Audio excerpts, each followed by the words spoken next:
What is up, everybody, and welcome to a very special Theory Unlocked episode. This is the Xbox. I mean, I don't even know what to call this, Michael. It is. Yeah. We knew it was coming this week. I think that's the biggest thing. Yep. We knew Xbox was about to announce this is what's happened with Xbox. We're about to restructure almost everything, what we know from Xbox, to then rebuild in the future. And I asked you to come in blind because I've been covering it since I got up this morning because I'm ahead of you. And this is what Asha Sharma posted this morning. So here we go I just want to kind of pick and choose a couple different things, but this is where it all kind of falls out. So we are beginning the most significant restructure of Xbox history. After careful consideration, I've made the difficult decision to reduce our team by approximately 3,200 people throughout fiscal year 2027. This will include approximately 1,600 role eliminations today. Dude, oh, man. That is a huge move. Michael, where are you at already with this news? I mean, this is what, all the rumors were talking about when Sharma took over, right? This is what people were saying. This is what the skeptics were saying, right? She's going to slowly kind of push Xbox into the night, and we kept saying, no, look at all these great changes. We've got exclusives. We've got Gears of War. Xbox is back. And, yeah, I mean, again, I think the big thing that you and we talked about this when these layoffs were being rumored, right? Was this something that they knew was going to happen all along and then just, waited, kind of gave Sharma those first 100 days to build all this good rapport? And if so, I really just think this again comes down to just like, you should have hired Sharma, done all that, had all this ready to go, right? Like, because usually, somebody's going to take over, do all this, or find a fall person in between, right? If you really want Sharma to be the future of Xbox, right? Because I mean, this basically kills not only all the good hype. I think this kind of puts Sharma already in #1 villain territory in video games. Sure. And maybe not her fault, right? This could have been already planned, but I just think this again points to Xbox just having some of the worst planning we've ever seen. And I mean, unfortunately for Xbox, it's been this way probably of the three major companies. They've been the worst for the last decade. She continues, Michael. In addition, 4 studios will leave Xbox to new management. I don't even, all right. Unfortunately, it is not possible to make all the necessary changes in a single day, and I wanted to be direct about the scale. So this is an email that went out to everybody at Xbox, and then she literally just posted her whole email on X. This is where I'm getting the news from, okay? I know this is painful. These changes will directly affect people who have poured their creativity into building Xbox. That is without a doubt, right? The question now comes, what is the future of Xbox looks like? Well, Compulsion Games and Double Fine Productions will return to management and transition to independent studios. Glad to see that they haven't just shut them down and said, screw you guys, you're done. Yeah. I'm happy to see that they've given them the opportunity to then say, hey, try and go do your own thing now, right? Go back to where you came from, in a sense. So they'll continue to be independent studios with their own IP and catalog and run away for their next games. Ninja Theory and Undead Labs have entered terms to join new ownership and funding to complete and grow Senua and State of Decay 3. In France, Arcane's management is beginning required consultation with its Works Council to review potential strategic options. So, was that 5 studios, Michael? Yeah, 5 studios. There we go. This is the biggest news right now as of Xbox. I already put up one article on State of Decay 3. Go check that out over on our Substack. You can check it out over on thegamerstheory.com. It is live. It is my thoughts of pulling this together and where do we head for State of Decay 3. We're also going to talk about it right now. But before we get there, Michael, Compulsion now, gone. Double Fine, gone.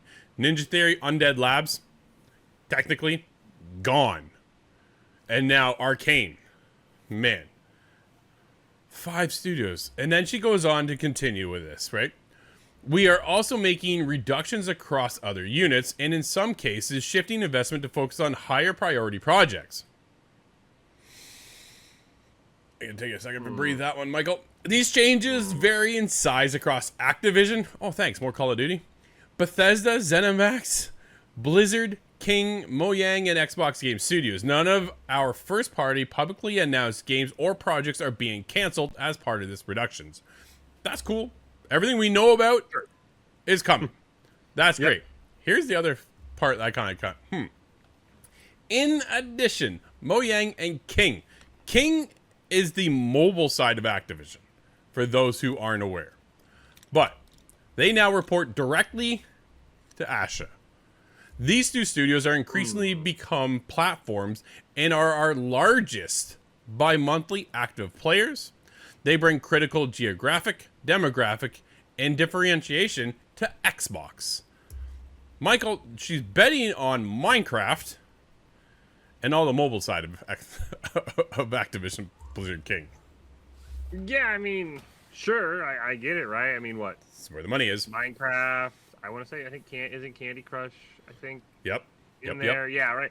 But nobody calls those Xbox games, right? Like, to say that they, like, are building their global brand or whatever is just silly, because it's like nobody play Minecraft. I mean, everyone, you know, I think very few people probably know it's owned by Xbox, right? Because they played it growing up. It was, you know, owned by an independent guy. He sold it. Candy Crush, like, I'm not playing Candy Crush. Like, yeah, man, I played Candy Crush, and now I'm gonna go play.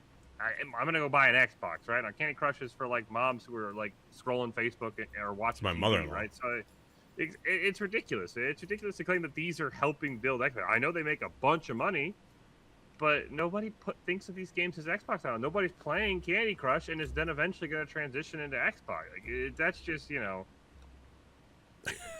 So ridiculous. Here's how she ends things off. I want Xbox to be one of the few companies that entertain more than 1 billion people each day and gives everyone the opportunity to create and connect. I know we can achieve this goal. Xbox has many of the most beloved franchises in entertainment history, talented studios around the world, and we will return to growth in 2027.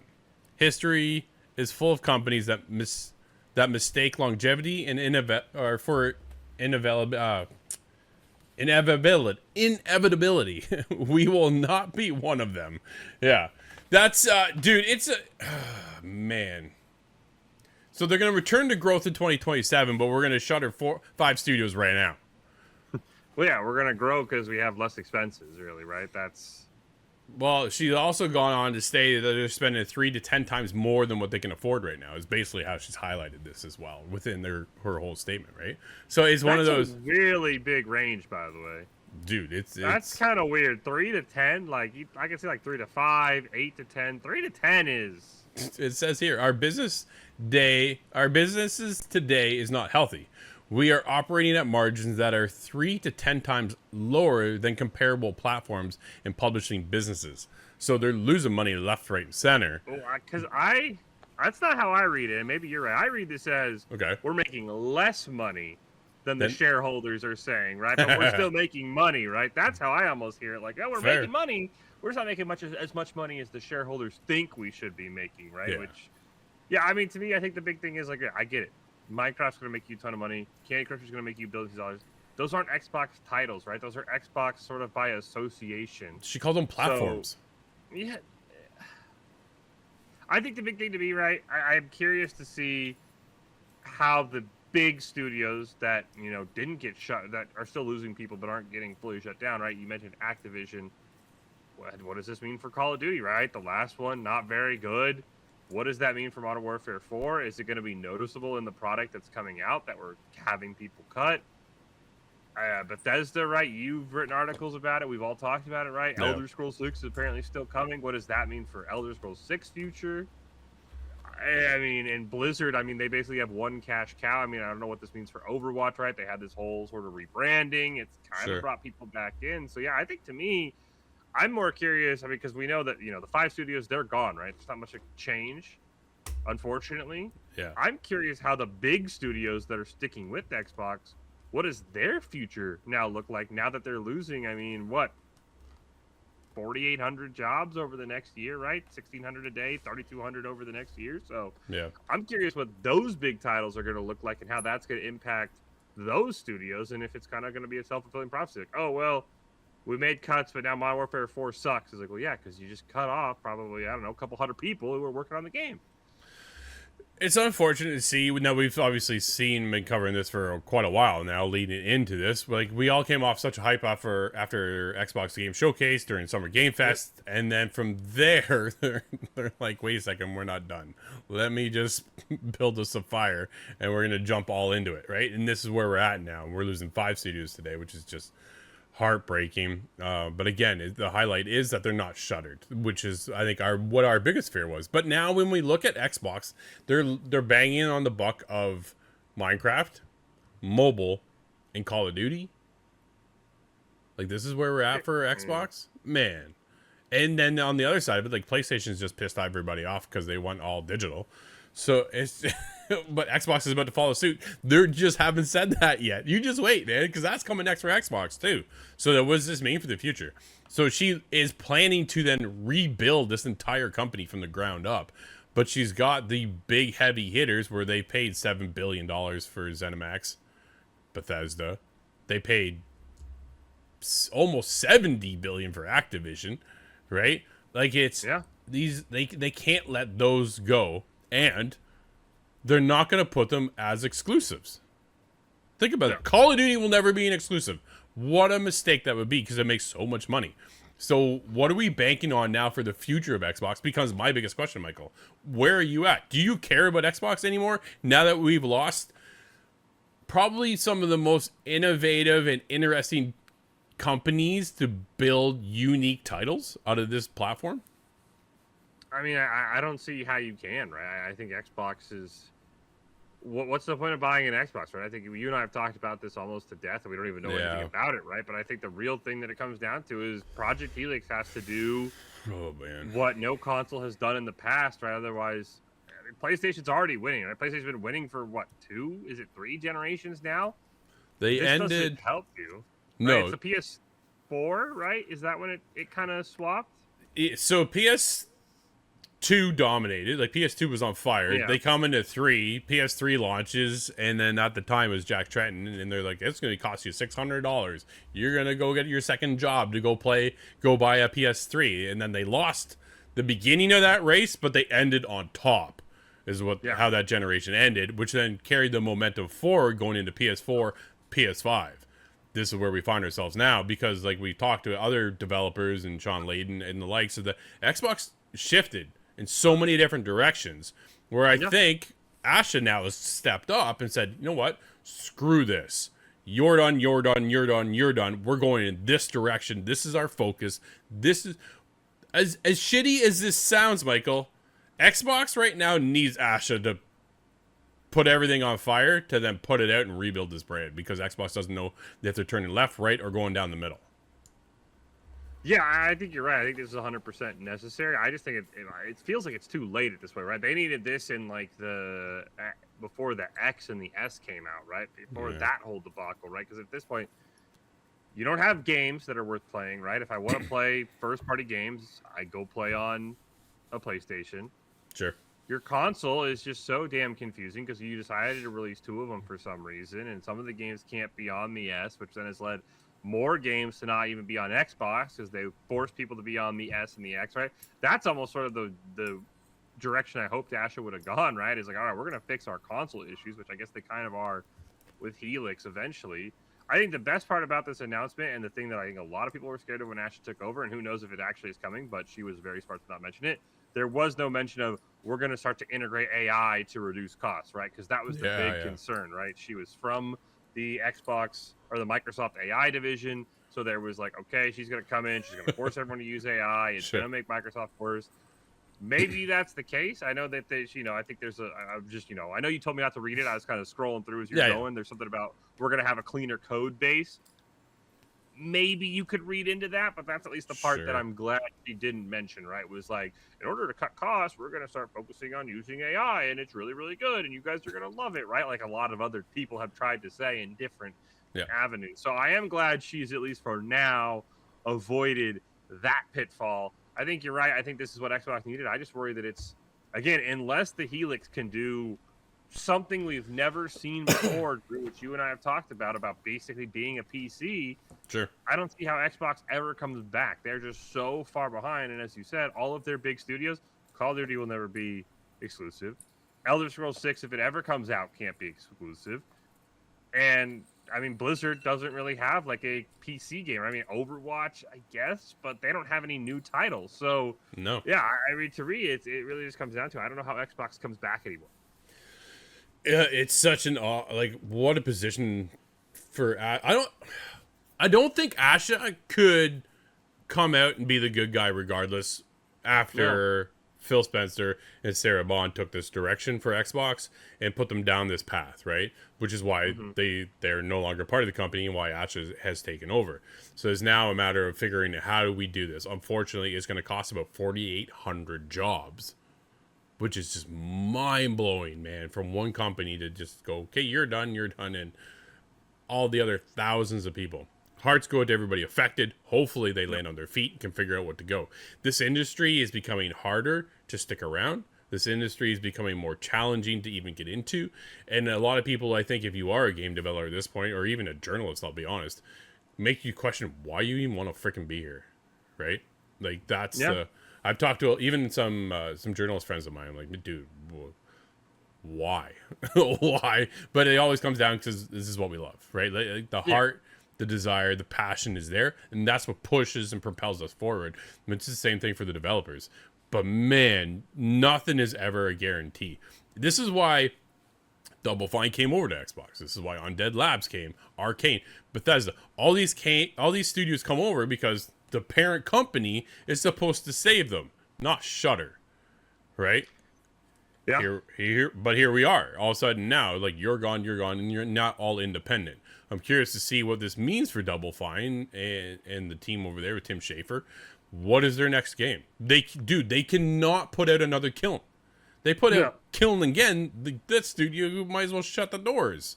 Hopefully they're working on something that's going to actually catch the world on fire. I think Keeper was a cool game, but it's a unique game. It feels very indie, right, for a smaller team. Yeah.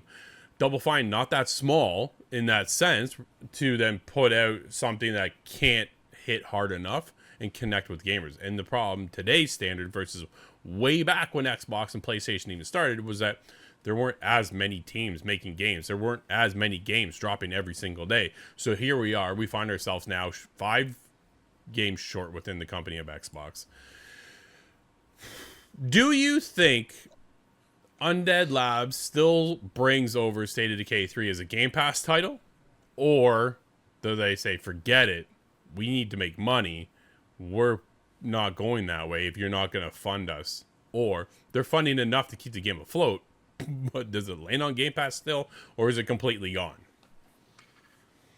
I think the big thing, and you know, not to just give a non-answer, but I think it just depends on how much money, especially in this situation, they get for being on Game Pass, right? There is a contract, hey, we'll give you X amount to be on Game Pass, or, you know, because unfortunately you really can't get a sales percentage. It's because it's hard to prove. So I think really it's going to depend, right? Is like if it's at a point where it's like, okay, Xbox says, okay, we're going to give you this much money, you get your game on Game Pass, and that's the difference between either making the game or having to shutter the company. You unfortunately have to take that, right? You can't do the, all right, we're gonna keep pushing, we're gonna hope our sales push us over the edge. So yeah, I really think, but we talked about it, right? You know, Xbox also has, according to a lot of people, you know, have been putting pauses on their Game Pass deals, right? So I think that's going to be an interesting one. I would assume it will. I think Xbox maybe, you know, eventually you have to find a way, if you're Xbox, to put out good news to bring people back in, right? Because even if it is, you know, I mean, necessary at this point, you know, for these jobs to be cut, you know, to get back in the profit or whatever, like eventually you're going to need to make some good news, right? So if you can maybe wait a little bit, hey guys, look, we're going to make sure State of Decay is a day one title on Xbox Game Pass. You know, yes, we had to sever our relationship, but this game's still important to us, right? That I think is going to be Ash's next, and Xbox really's next challenge. Good call. Yeah, you needed to make these cuts, sure, but how do you now turn things back around? You're coming off real high out of your showcase with Gears of War. We really thought Xbox was back. I think this timing of all this, maybe you could have done this in a different, you know, maybe you could have done the bad first and the good, but that's, I think, the next challenge for Xbox. Where is that next piece of good news to start to bring people back in? Because people are going to sour on Sony, sure, but then they're all of a sudden going to say, you just cut 5,000 jobs over the next 18 months.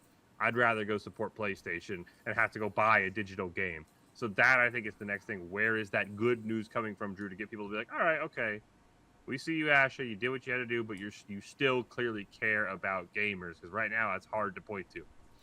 Yeah, it's been a weird back and forth, I think, between PlayStation and Xbox. Xbox is like, we're going to put the world on fire here. And then PlayStation comes out and says, hold my beer. And now we're right back to the same. We're swapping beer bottles, man. It's just going back and forth. Yeah. So, yeah, definitely an interesting stance right now where Xbox is taking a new direction. Clearly, they had to do something. It's just unfortunate that at the expense that we're seeing this come through. What that means for the future of Xbox is yet to be determined. We will be covering it, of course, here on the Gamerz Theory, and of course, over on the GamerzTheory.com website and our Substack.